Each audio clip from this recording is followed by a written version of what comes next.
The word community is an overused buzzword in marketing circles, but it's gotten so often used that we might as well pay attention. I came across this thread.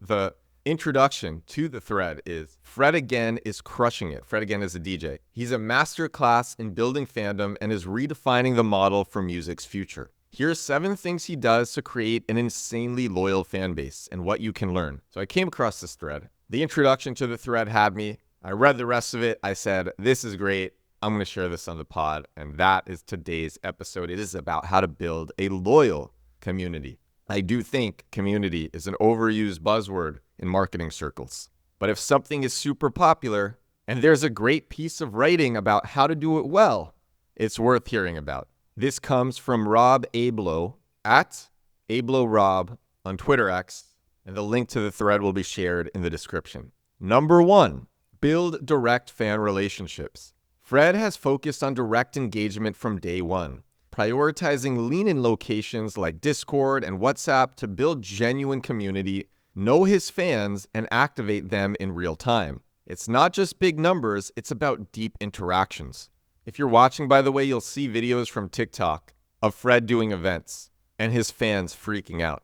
And these videos feel really guerrilla and really authentic, not hyper-planned or ridiculously overdone like a crazy activation, but authentic. So number 2, put community first. For actual life 3, he asks his most engaged Discord fans to host 18 early listening launch parties across the globe. Fans connected together more deeply in real life with Fred as the context. First, feed the community, then the masses. Number 3, reward fandom. Before his LA Coliseum show, he hosted a secret listening party for 150 fans he found and invited who went to his first LA show in 2021. He greeted each personally, handed out tea, and previewed new songs. Show fans they're seen, show them they're valued.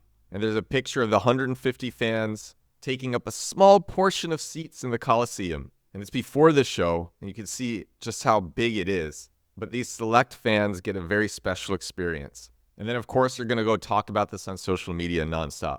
But they will also become fans for life. That's great.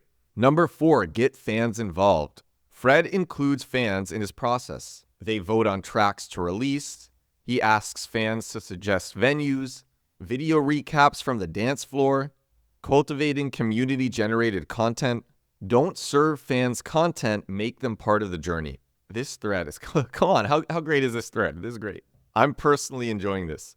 Number 5, create FOMO. Fred is the king of pop-up shows. No rollout, no pre-hype, fans find out first. Fans band together on Discord to help each other get in. Every event feels like you're lucky to be there. You had to be in the know. They're marketing from the ground up. Honestly, I hope you check this one out on YouTube because the screenshots that are included and the videos that are included add such a huge amount of context to each part in the thread.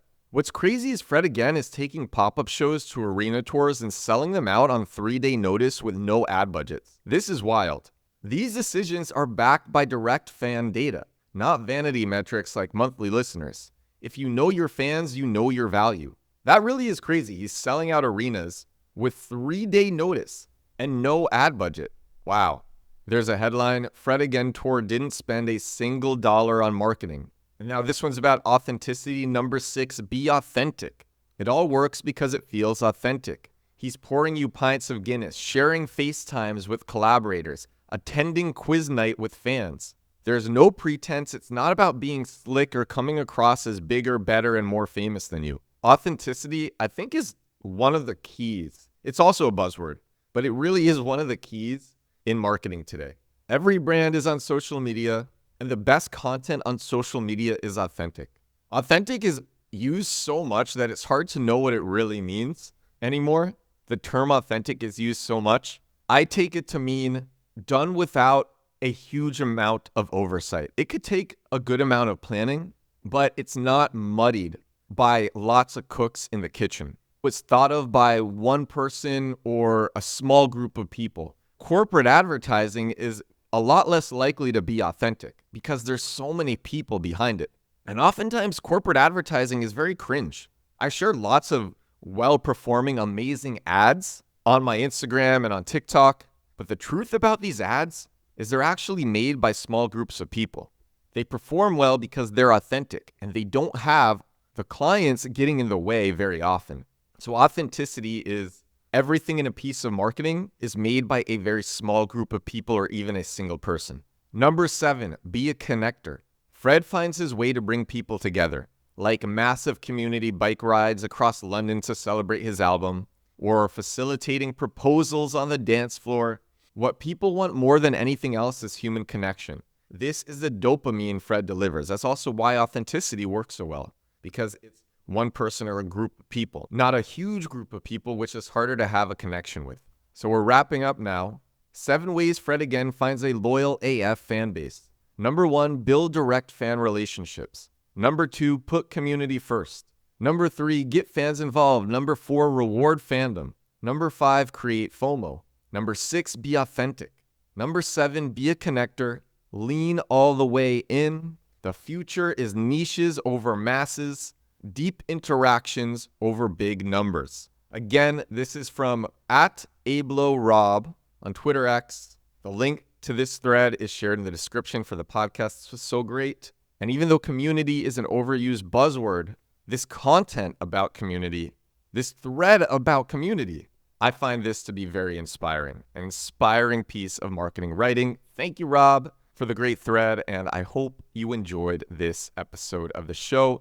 This is episode 369 of my daily digital marketing podcast. I do this thing 7 days a week, every day. I hope you like it. Let me know if you like it. Let me know what you think of this one. Thank you so much for watching.